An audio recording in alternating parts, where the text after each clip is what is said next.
Assalamualaikum warahmatullahi wabarakatuh. Perkenalkan, nama saya Siti Nurfaizatul Iklima dengan NIM 19 20 30 100 102. Kali ini saya akan mempresentasikan tentang jurnal penelitian saya yang berjudul Hubungan Antara Intensitas Penggunaan Game Online dengan Minat Belajar Siswa. Yang pertama yakni pendahuluan. Pada poin yang pertama ini saya menuliskan tentang perkembangan era globalisasi tentang game online. Pada era globalisasi sekarang ini, bermain game dapat dilakukan secara offline maupun secara online. Bermain game juga tidak mengenal usia dan kalangan, mulai dari yang sudah bekerja hingga anak sekolah. Permasalahan yang terkait dengan penggunaan game online telah mendapat banyak perhatian dari masyarakat luas. Game online adalah permainan yang dapat dimainkan oleh banyak orang pada waktu bersamaan melalui jaringan internet.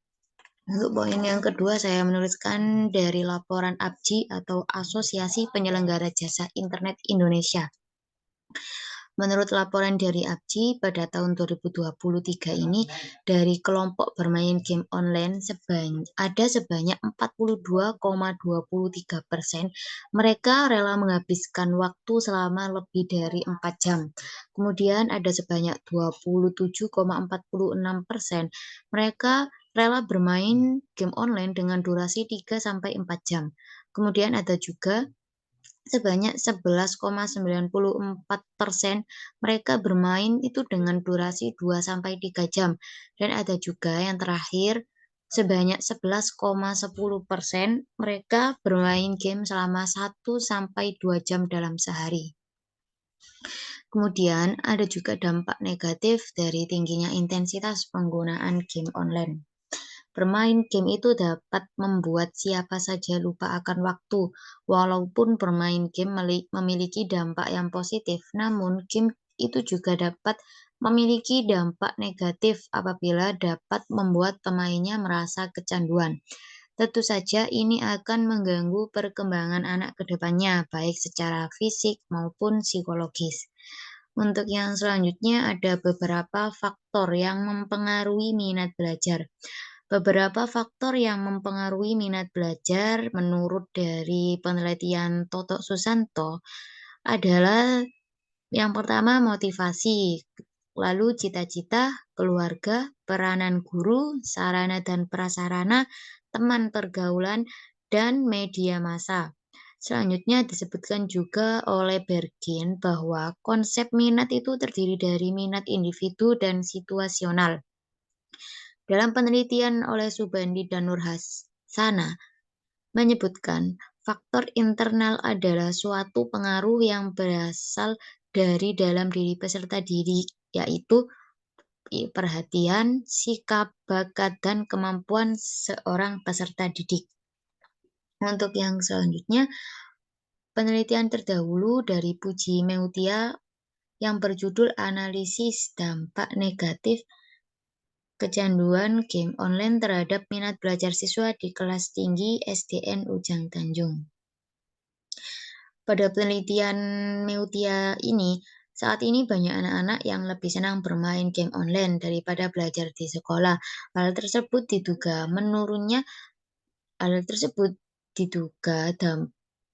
efek dari menurunnya minat belajar siswa yang diakibatkan makin meningkatnya intensitas penggunaan game online.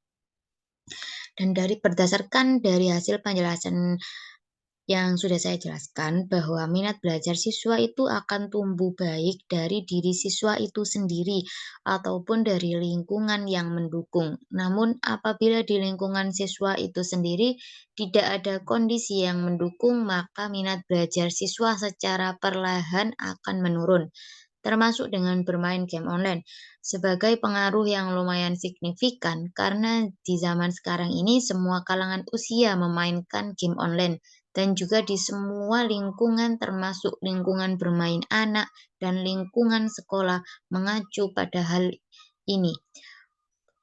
Hal inilah yang membuat saya tertarik untuk mengetahui hubungan antara intensitas penggunaan game online terhadap minat belajar siswa di MI Darul Fikri ini seberapa besarnya.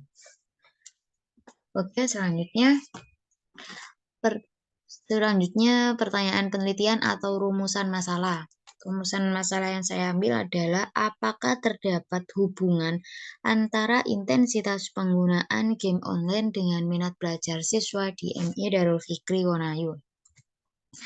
Untuk yang selanjutnya, ini metode. Pada desain penelitian saya ini menggunakan pendekatan kuantitatif dan analisis korelasional. Untuk populasinya, saya mengambil seluruh siswa kelas 6 di MI Darul Fikri tahun ajaran 2022-2023.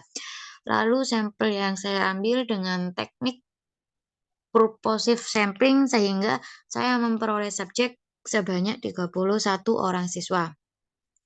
Untuk yang selanjutnya, teknik pengumpulan data, saya menggunakan skala Likert, yaitu skala intensitas dan skala minat belajar. Hasil yang didapat dari penelitian saya ini adalah terdapat hubungan antara intensitas bermain game online terhadap minat belajar siswa di NI Darul Fikri Wonayu dengan nilai koefisien 0,526. Lalu pembahasan dalam penelitian saya ini adalah berdasarkan hasil analisis data menggunakan uji korelasi produk momen antara variabel X dengan variabel Y, didapatkan hasil penelitian yang menunjukkan adanya hubungan antara kedua variabel dengan koefisien korelasi produk momen 0,526. Maka dari hasil tersebut membuktikan bahwa hipotesis HO ditolak, di mana tidak adanya hubungan yang signifikan antara intensitas bermain game online terhadap minat belajar siswa di MI Darul Fikri Wonayu. Dan kemudian HA diterima, di mana adanya hubungan yang signifikan antara intensitas bermain game online terhadap minat belajar siswa di MI Darul Fikri Wonayu. Kemudian temuan penting dalam penelitian saya ini adalah peneliti melihat gadget sebagai sarana dan prasarana penunjang pembelajaran siswa. Gadget juga digunakan untuk pembelajaran di sekolah maupun di tempat bimbingan belajar di luar. Menurut Nuh Hidayat, faktor eksternal ialah faktor yang datang dari luar diri anak seperti kebersihan rumah, udara, lingkungan, keluarga, masyarakat, teman, guru, media, sarana, dan prasarana. Kemudian manfaat penelitian saya ini, yang pertama manfaat bagi guru adalah untuk terus mengembangkan cara mengajar yang efektif, interaktif secara dua arah kepada siswa, agar siswa itu dapat lebih fokus terhadap pelajaran dan melihat bahwa pelajaran tersebut itu lebih menarik. Kemudian manfaat bagi orang tua, yakni orang tua agar bisa lebih memperhatikan anak apabila sedang bermain game online dan memberi jadwal agar anak dapat membagi waktu antara kewajibannya di sekolah serta haknya untuk bermain. Untuk yang terakhir, manfaat bagi peneliti selanjutnya adalah agar peneliti lebih banyak menambah aspek yang akan diteliti dan didalami dalam penelitiannya. Dan ini referensi pada jurnal penelitian saya. Baik, itu tadi yang dapat saya sampaikan. Semoga bermanfaat. Saya akhiri. Assalamualaikum warahmatullahi wabarakatuh.